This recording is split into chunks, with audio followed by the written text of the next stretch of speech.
Hello there, guys. Just wanted to make a quick video today. Probably not going to be too long. I do have a longer video I want to make coming up soon, where I'll be talking about a rather crazy event that happened recently with my Instagram. Those of you who follow me on there will know exactly what I'm talking about.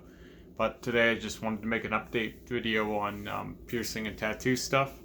So I did get my labret piercings in the mail, the jewelry, the 21 and 22 millimeter pieces that I was expecting last week showed up last Saturday, or rather, they showed up Friday, but they left a slip in the mail, and I went and picked it up Saturday, and I skipped right through the 21 to the 22 millimeter. It was already at least 21, and it might have even been almost 22, so the stretch was very minimal, if at all. There was no pain, just popped right in. So yeah, 22 millimeter labret, and we'll just show it off. It is looking pretty big now. I'm getting happier with it, the size it is now. I am giving thought to potentially going all the way up to an inch, but kind of play it by ear. I won't be increasing the size again for a while now because I am pretty happy with the size of it. And I don't really want to get into too much more complication eating. So this jump, there hasn't been a big noticeable difference. But I'm kind of guarding myself from the potential of problems in the future. Like anytime you first stretch your labret piercing, it seems like you're kind of relearning how to talk a little bit when you get into bigger sizes. Like, it's not extensive, but just bit by bit. Like, it sort of affects the way you speak. So, and eat. Like, I can't eat corn on the cob or apples right off the, right off the stem. I have to cut the pieces off now and stuff like that. So there are some things that change. I'm wondering how far, like, the more you go, what else you can't do that you used to be able to do. So it's kind of interesting that way. The last couple of weeks, I've touched up both of my arm tattoos, the black work, and did pretty good. I'm gonna have to touch up this moon. I think I talked about that in the last one. I covered the moon up, but it's still, you can kind of see the halo of it. So yeah, that was what I've done the last few weeks. And then this last Wednesday, we tattooed my entire butt cheeks. We just added filigree. I'm not going to show that off in this video, but it's been in my stories on Instagram, and I'm debating whether I want to post it or not. I did post the clip to TikTok, which is another platform I've been looking into recently, and I posted it there to see how TikTok would handle it, and they hid the video from the public. It just perpetually said it was being reviewed. So I'm not sure how that would work on Instagram or YouTube. I wonder if it'd be the same thing or if it'd get me in trouble for posting.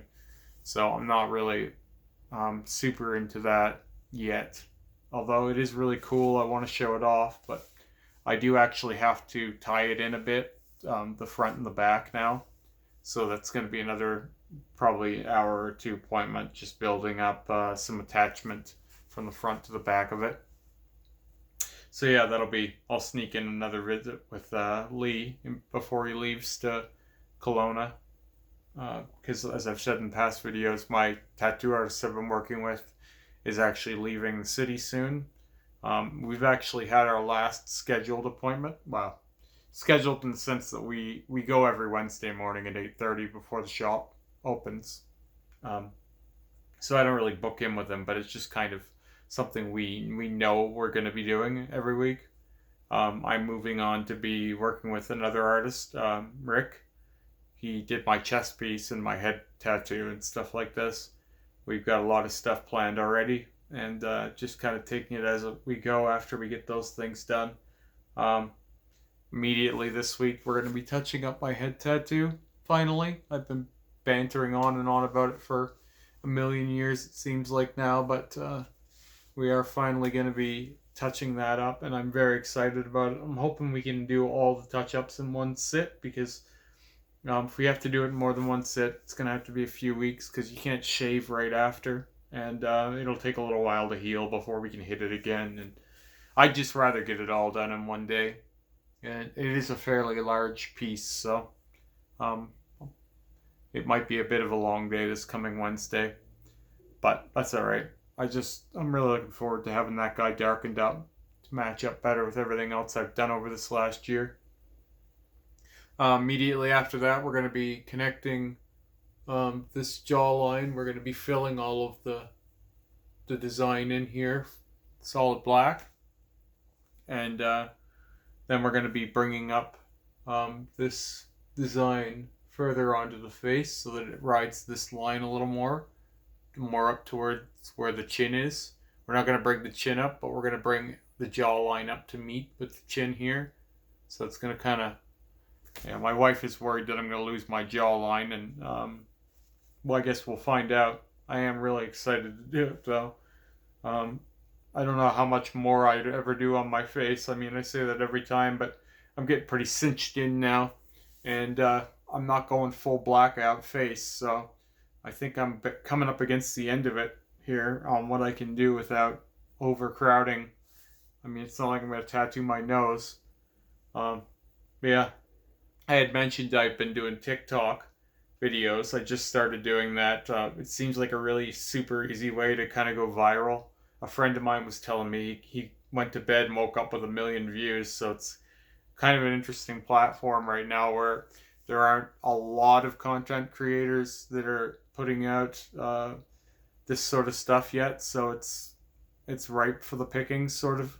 Like, I just made a video on my TikTok actually of me sticking my finger through my septum, because that platform seems to love just silly nonsense like that, like short 10-second videos of people being goofs.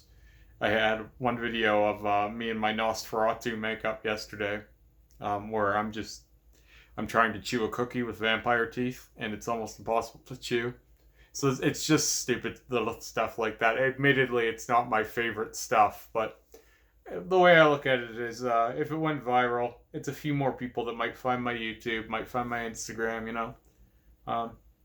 Another thing I've been doing lately is I've been doing lives. I've done 3 lives on Instagram this week. 2 of them were with a friend of mine.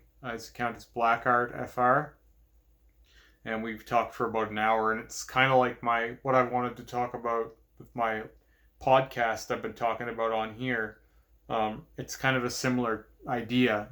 Doing lives with another person is sort of what I want to be doing. So I'm probably going to be doing a little less YouTube and just focusing more on the live, because honestly, a lot of my audience isn't on YouTube, and I'm just reaching more people easily on Instagram with the live platform. So plus it's super interactive. Like, instead of doing Q&As all at once, people are asking questions all the time, and I'm able to quickly answer them. I'm having quite the turnout too, and yeah, I'm just really enjoying it. I did one Wednesday right after my butt cheek tattoos, and I couldn't sit, so it was a bit awkward. The butt wasn't all that painful until you got closer to the butt crack itself.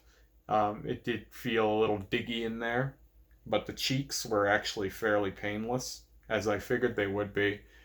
People have asked me, so how was it getting your butt tattooed?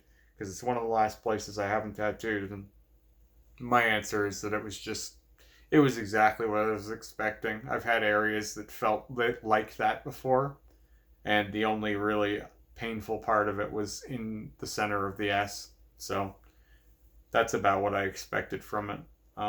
We did go quite a long time because we did both cheeks and center. We went about 4 hours that day, so I was in the pain cave pretty good, about halfway through.